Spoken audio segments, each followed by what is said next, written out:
ناظرین، بلوچستان اور بلوچستان کے شہر گوادر میں سیلاب نے تباہی مچا دی۔ کوئٹہ بلوچستان کے ساحلی علاقوں میں شدید بارشیں ہوئی جس میں پاک فوج کی امدادی کارروائیاں جاری ہیں۔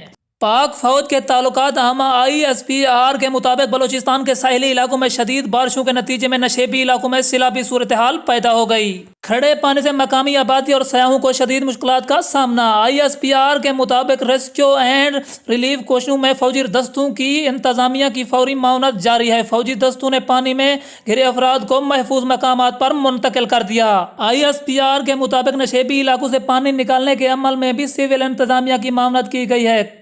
کوسٹل ہائی وے پسنی، سربندر، جیونی کے علاقوں میں متاثرین کو شیلٹر اور خوراک فراہم کی جا رہی ہے۔ ویدر اپ ڈیٹ سے آگاہ رہنے کے لیے ہمارے چینل کو سبسکرائب کر دیں، ساتھ میں کھڑے بیل آئیکن کو بھی پریس کر دیں۔ آج کی ویڈیو اتنا ہی کافی، ہمیں دیجیے اجازت۔